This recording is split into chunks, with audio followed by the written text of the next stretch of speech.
Hey everyone, how's it going? Welcome back to another episode of How You Getting Effed. I'm your host CORGI-19, and in today's video we're going to be talking about influenza, just like everyone else has been talking about in Asia. Friends and family, and even the personal trainer at my gym last week was talking about the spread of this dangerous and really bad influenza virus all over the Asian continent, and people are bringing it in from other continents. They're bringing it in from Japan into Singapore and Malaysia, and all this scary stuff. You might fall sick. And even all the media is out there talking about how you should get the flu shot because the influenza is going around. And I'm pretty sure they're talking about it outside of Asia in the more paranoid cities and countries in Western civilization as well. So we're going to talk about my personal experience getting said scary influenza over the course of Chinese New Year, which was on the 28th of January 2025, which was a Wednesday.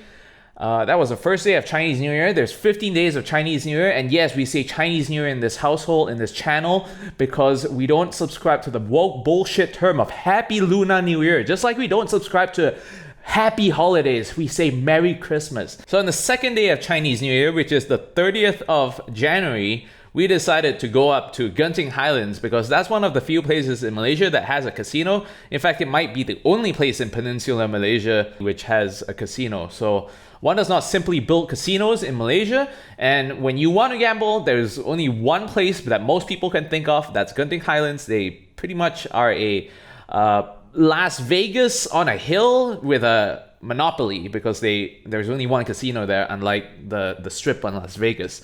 So that's how it is in Malaysia. We went up there to gamble. Everyone was thinking the same thing. I guess they wanted to tap in on that Chinese New Year luck and get some gambling gains. So on the second day, which was the 30th of January, basically everyone and their mother was there. There was a huge traffic jam going up. There was a huge traffic jam going back down. And we spent pretty much the entire day over there, me and my family members. And by the time we started making that journey back down to KL, that was a 2-hour journey at night because it normally takes like 45 minutes, even less if you can drive fast.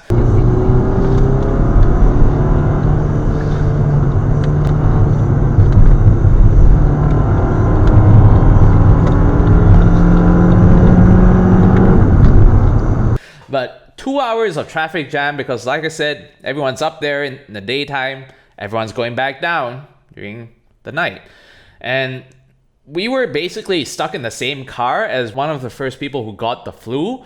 And this person who was in my car pretty much started showing symptoms like 30 minutes into the journey back down to KL.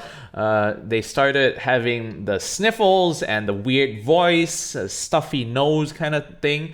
And we were basically cooked in the same car, 5 of us, with that patient 1 who caught it from someone else in that crowded casino, shopping mall, amusement park area of Genting Highlands. We were riding also with the 2 oldest people who are in their 60s, and funny enough, spoiler alert, neither of them got the flu or any sort of sickness or symptoms whatsoever, despite spending the entire day in the same locations, same places, and spending the rest of Chinese New Year cooked up with the sick folks in the house. They were completely fine and are still completely fine till today. So mostly the younger folks, including myself, got the influenza or the flu. I didn't get it till the 1st of February, which was 2 days after we came back from the trip, right? So that was a Saturday. I started feeling a little bit of that feverish, sick kind of feeling. It's not actually a fever temperature-wise, but there's this kind of feeling that comes with fevers typically when I was a kid at least, and I tend to get them when I'm starting to fall sick. There doesn't necessarily have to be a fever per se, just the feeling that comes with it.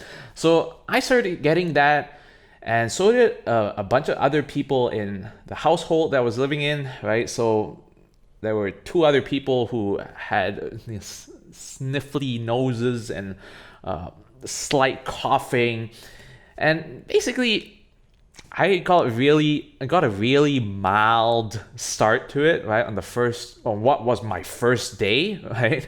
And on the second day, which was Sunday, things kind of kicked in up a notch, and I started feeling a lot more tiredness, like I just wanted to go to bed, and just this feverish feeling kicking up to a higher level. No fever per se. And on the 3rd of February, which was the Monday after I got home, I decided to take my conspiracy theory supplements, which are 4,000 IU of vitamin D, tablet of quercetin, and some zinc. Not medical advice, by the way. None of this is medical advice. Just what I took personally, right? And that was probably the worst day out of the days that I had the influenza, the scary flu that everyone's talking about, because I just felt like shit. Like I wanted to go to bed, and I did spend like half the day in bed and ended up not being able to sleep at night because I slept like 4 hours in the afternoon. And the next day on Tuesday, 4th of February, I was all good. That's it. I didn't get any flu shot. I've never gotten any flu shots in my life, so I'm just kind of surprised that everyone's kind of pushing, have you gotten the flu shot? Do you want to take the flu shot? And then media's kind of pushing the flu shot as well. Growing up in this part of the world, Malaysia, Singapore, Thailand, Indonesia, nobody pushed the flu shot in the 90s. Nobody. I don't think many people even knew what the flu shot was, aside from maybe like the really old people. I only learned what the flu shot was when I went to America for school, and my roommate back then was like, "Hey man, winter's coming, and they're rolling out the flu shot at the health center. Are you gonna get it?" And I'm like, "What the hell's a flu shot?" And my roommate is like, "It's an injection that a lot of people tend to get towards winter time, because winter time usually brings like colder temperatures. Colder temperatures usually brings about the flu, and people don't want to fall sick, so they take the flu shot." And I'm like, "Okay, so it's an injection?" And he says yes, and he says that not everyone takes it, just some people. And I'm like, "Okay, so does it prevent you from getting the flu?" Because I wouldn't want to get the flu living in the US for the first time, right? I don't know what to expect. And he was like, "No, it doesn't really protect you from getting the flu, but you might still get the flu after you get the flu shot. It just makes the symptoms a lot less bad if you happen to take the flu shot as opposed to not taking the flu shot." Well, doesn't that sound familiar, right? Over a decade later, we would see the same tagline play out in 2020 and 2021 and 2022, right? So I've always been scared of needles myself, and I said, well, okay, so does it guarantee that there's a reduced, I guess, suffering or experiencing of said symptoms? And he's like, no, it just depends on the person. Like, you might get the flu shot and you might still get sick anyway, and you might not get the flu shot and you might get sick, but just brush it off. And I'm like, okay, so it doesn't really prevent you from getting the flu. It doesn't guarantee that it reduces the severity of the symptoms. And why would I want to do it? And he's like, well, a lot of people get it anyway. So so that was my first encounter with a flu shot, right? So I'm surprised that nowadays in 2025, I guess this whole thing probably started in 2020, that people in Asia, people especially in Southeast Asia, are suddenly aware of the flu shot, and they're suddenly so health conscious, that they want to go take it, or they want to get grandma to take it, right? And I would say that this whole fear-mongering is just ridiculous, because I can't stop hearing about it.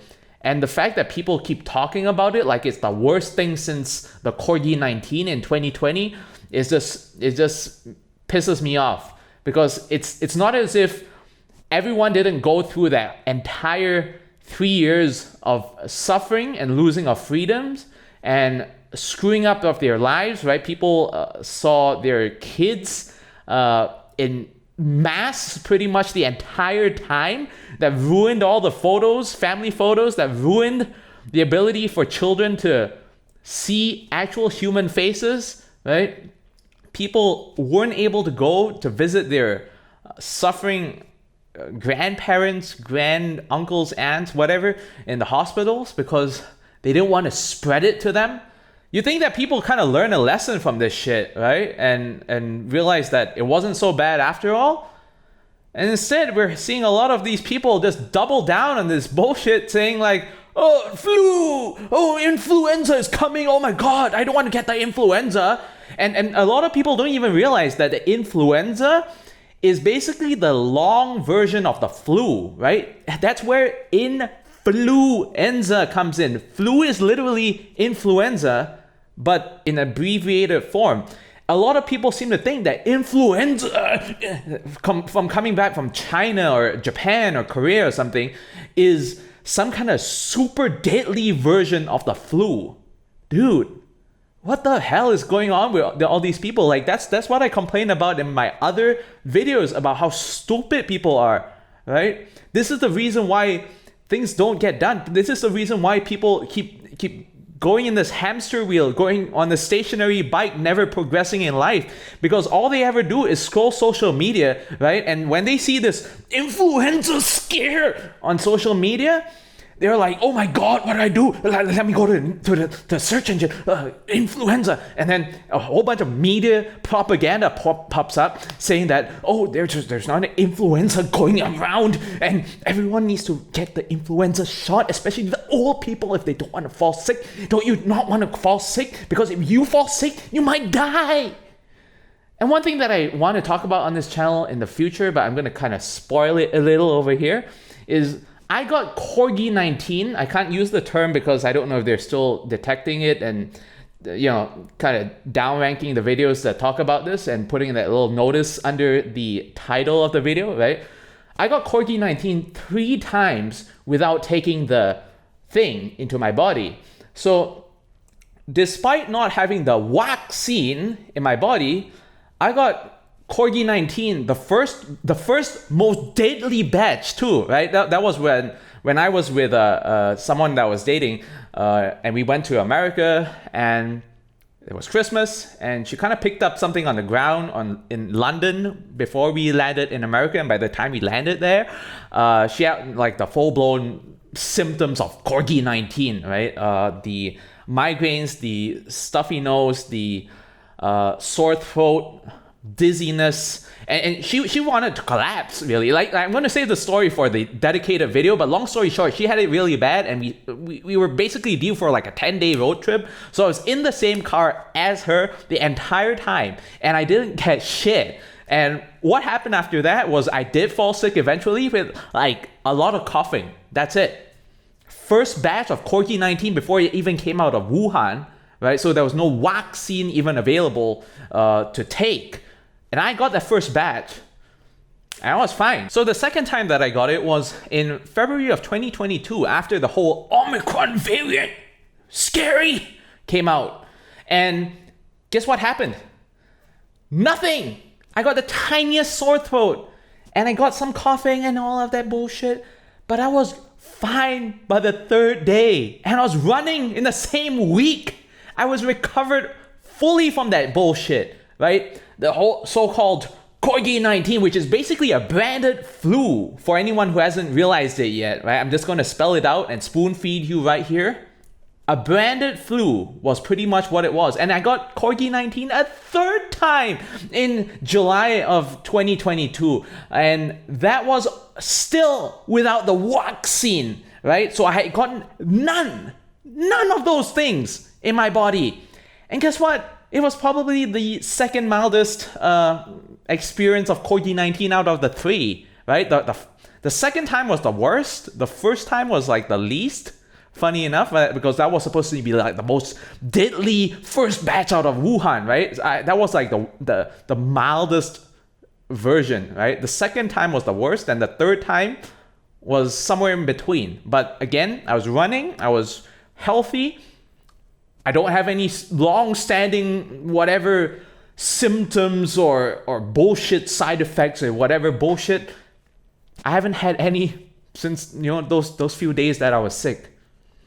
So again, none of this is medical advice, and it is not meant to be medical advice. It is meant to stimulate your thinking in your brain to not follow whatever it is that your friends, family, media, government, whatever bullshit outlets you're looking at on social media, on the internet, and start making those decisions by yourself, by doing research, by doing critical thinking, deciding whether or not you actually want or need this flu shot, and stop falling for the fear-mongering that is just ever so prevalent. And in the US, now with Trump, things are starting to make a U-turn back to sanity.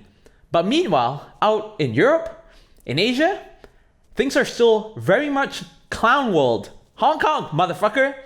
And I hope that changes soon. And I really hope it does with the change in the US and the eventual change that kind of cascades across different countries as you kind of seen them. I hope we exit clown world in Asia, because it is a lovely place to retire, but not with all these people and their stupid way of thinking, right? It's going to ruin it for the rest of us who just want to be left alone and have a calm, normal life. That's it for today, and I hope you learned something. See you all in the next video.